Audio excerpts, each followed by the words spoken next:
네, 오늘은 사사기 1장 22절부터 36절까지 하나님의 말씀 나누겠습니다. 사사기에 영적으로 정착하기 위해서는 온전히 하나님의 말씀대로 순종해야 됩니다. 하나님은 이스라엘 백성들이 가나안 땅에 가기 전에 신명기 7장 2절에서 이렇게 말씀하셨어요.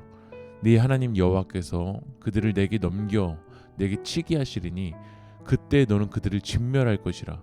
그들과 어떤 언약도 하지 말 것이요 그들을 불쌍히 여기지도 말 것이며. 가나안 땅에 들어갔을 때 언약 맺지 마라. 가나안 땅에 들어갔을 때 불쌍히 여기지 말고 진멸해라 라고 하나님이 말씀하셨어요. 그러면 이스라엘 백성들은 이제 하나님만 믿고 하나님의 말씀대로 움직여야 가나안 땅에 정착할 수 있다라는 거야. 근데 22절을 보면 요셉 가문도 베델을 치러 올라가니 여호와께서 그와 함께 하시니라. 어제 본문까지는 유다 지파가 싸워 승리하였고 오늘 본문에서는 이제 다른 지파들이 나와요. 요셉 가문 올라갈 때 하나님 함께 하셨어요. 그러면 이제 타협하지 말고 하나님의 말씀대로만 움직이면 돼요. 근데 요셉 가문이 이 베델을 올라갔었을 때 어떤 일을 벌이냐면 24절을 읽어보면 정탐꾼들이 그 성읍에서 한 사람이 나오는 것을 보고 그에게 이르되 청하노니 이 성읍의 입구를 우리에게 보이라. 그리하면 우리가 내게 선대하리라 하며. 정탐꾼을 보고 정탐꾼들이 이 입구에서 나오는 한 사람 보고서는 입구 알려주면 선대해 주겠다고 언약을 맺고 있어요. 결국 25절을 보면은 칼날로 성읍은 쳤지만 그 사람과 그 가족은 이제 놓아주는 언약을 맺는 거죠. 어느 순간 하나님의 말씀이 아니라 그 하나님 말씀에 내 방법을 섞는 거야. 내 명분을 섞는 거죠. 자기 소견에 옳은 대로 가다가 결국 무너지게 된다라는 거야.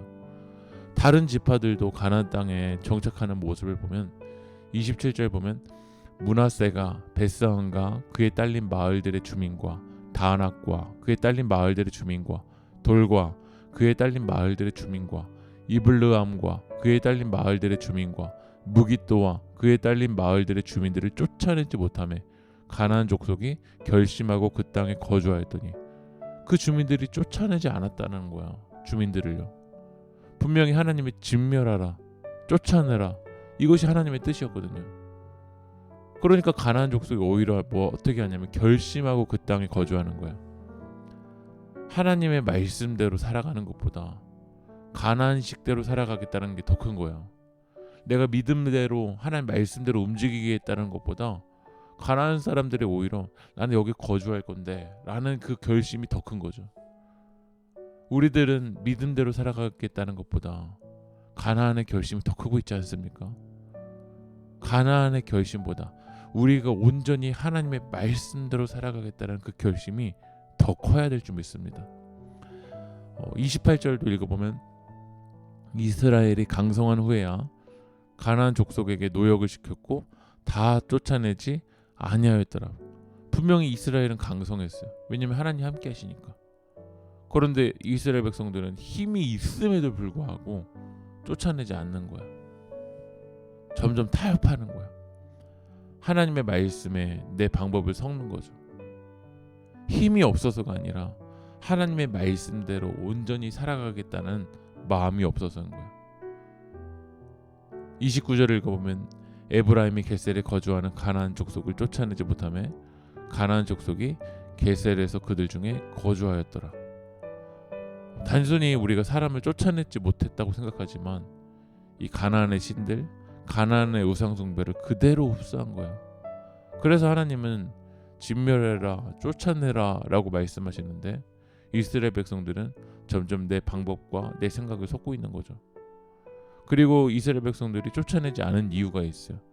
30절에 보면 스불론은 기드론 주민과 나알롤 주민을 쫓아내지 못하였으므로 가나안 족속이 그들 중에 거주하면서 노역을 하였더라.